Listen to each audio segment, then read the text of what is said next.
Happy Monday, you Minties. This is the Uncanny Omar here from Near Mint Condition. And join me today as I take an advanced look at the Silver Surfer Omnibus reprint from Marvel Comics.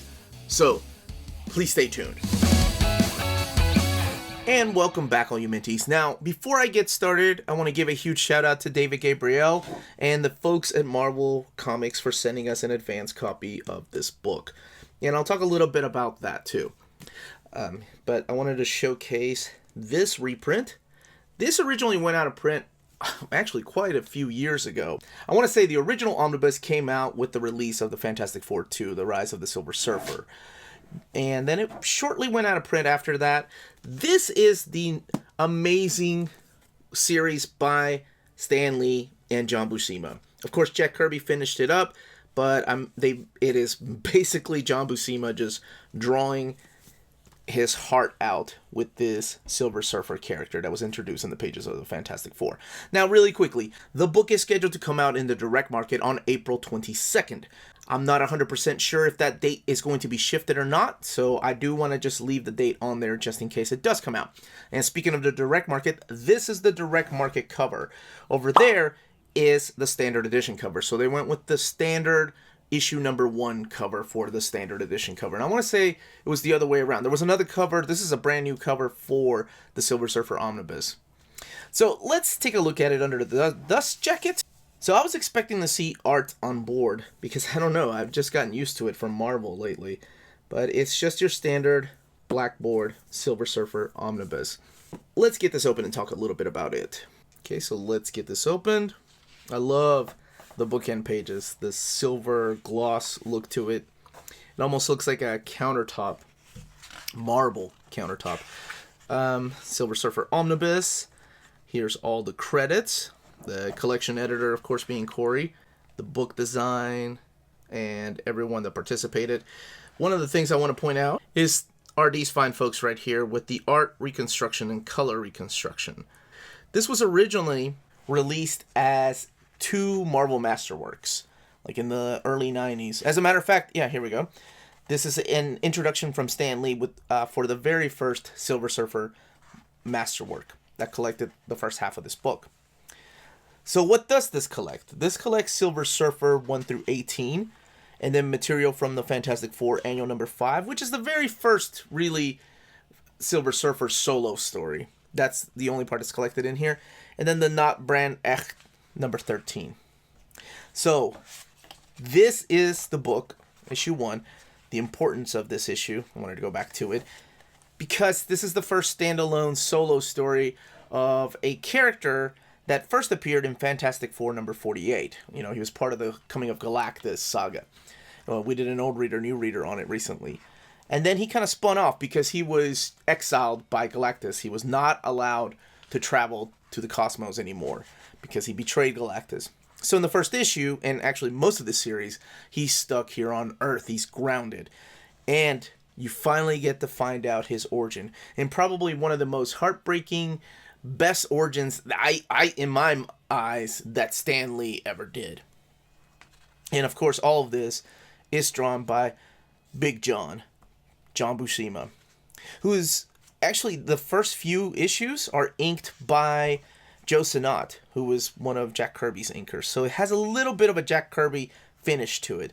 And then Sal Buscema joins later on to ink his stuff.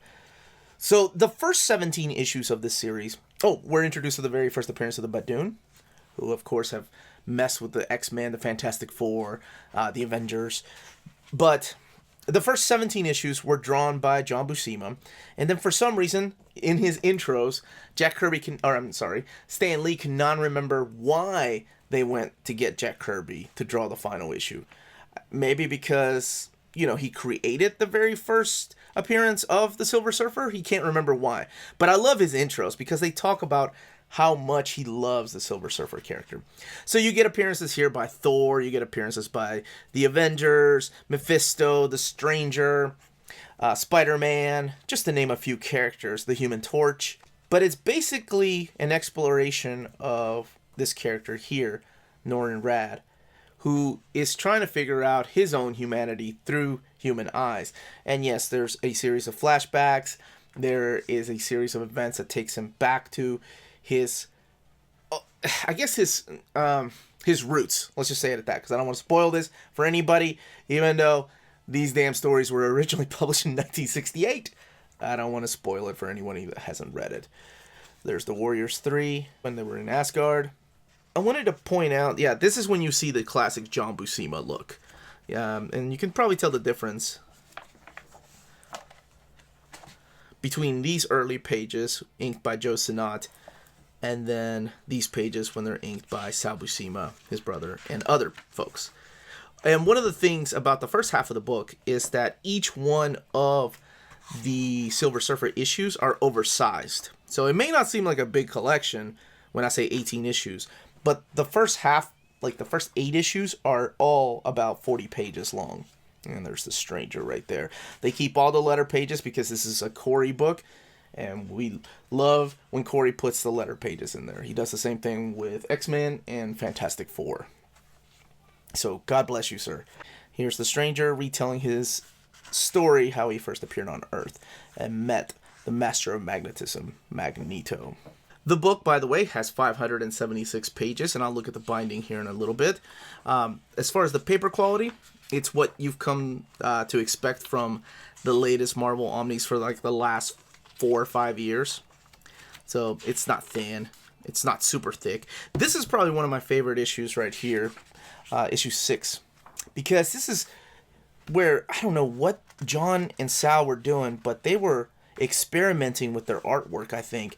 And it's really cool to go back and look at it. They were using a lot more shadows and a lot more contrast in their art. I don't know if that was because he was on a schedule and he needed to get books out, and this might have been an easier art form.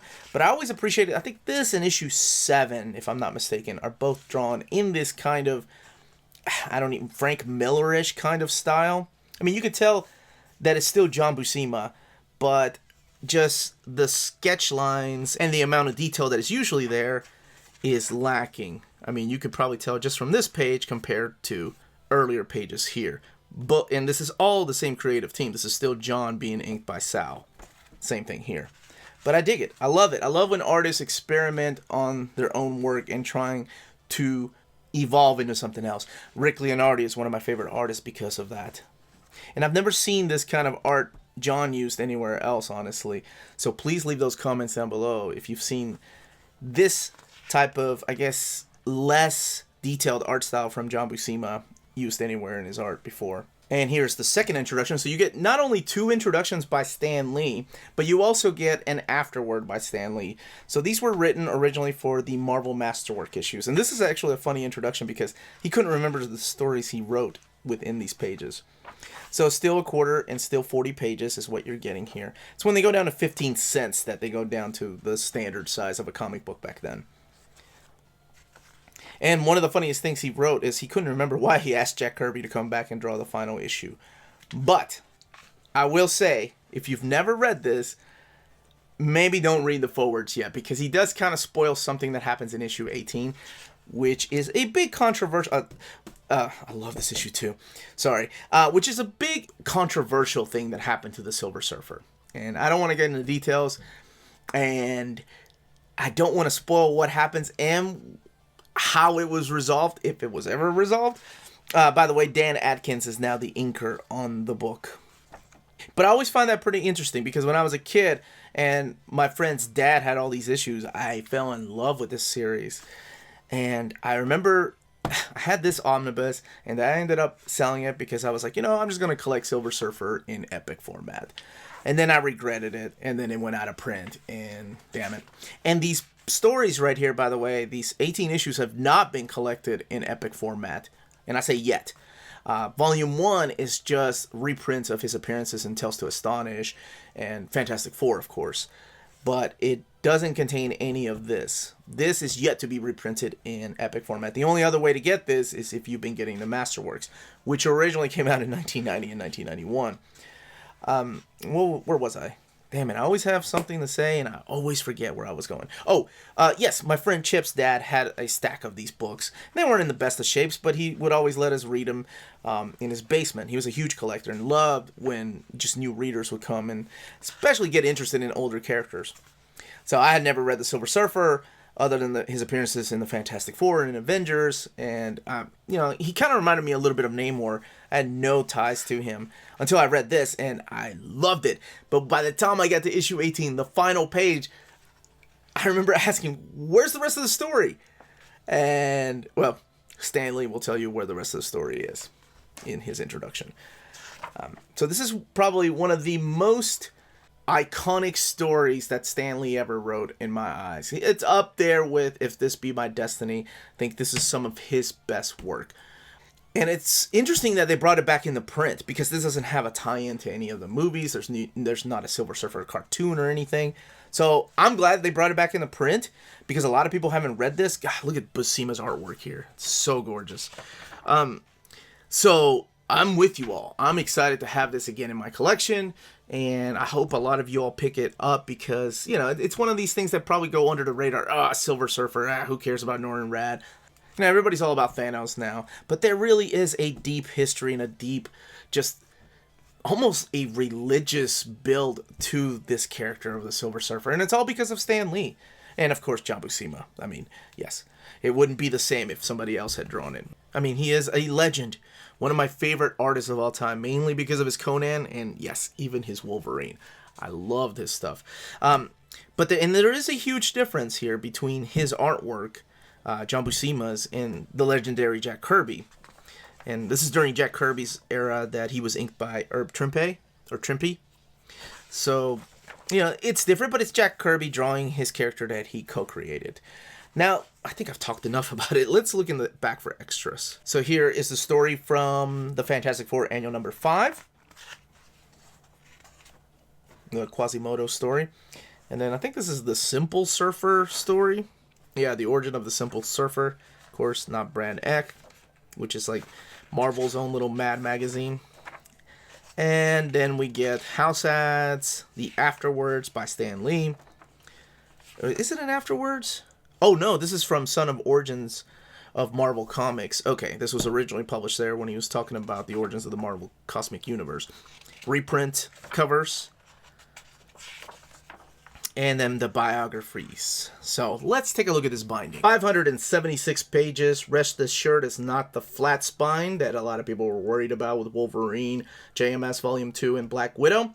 But it is the rounded spine that we've all come to love. And there's that eye for your reading pleasures.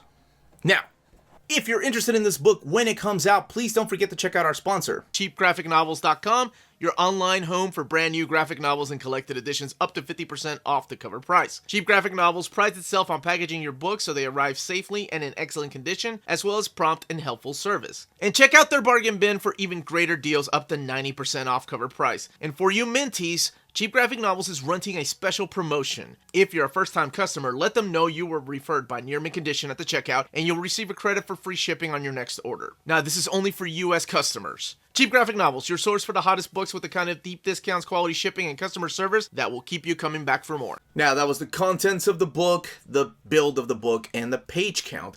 And I also gave you the original release date. I'm not 100% sure if that's when it's coming out, but believe me, it will come out. If you have any other questions, please don't forget to comment down below. And one more important thing, please don't forget to fill out that survey that I put in our community tab in our YouTube page. It's whether you want new digital content or not. So that's on our community page, or you can get access to it from your mobile phone. Mobile phone, I sound so old. Your phone, your iPhone, whatever you're using, Android. Anyway, this was the Uncanny Omar. Please don't forget to hit that like, subscribe button if you enjoyed the content of this channel. We put out videos every day. We can be found on Patreon and Redbubble, and all of that information is in the description down below. Our Patreon has different tiers, like you can vote for many different things, you get early access to videos, and other perks like that. But more importantly, please everyone, don't forget to stay healthy and safe out there. And much love to you all.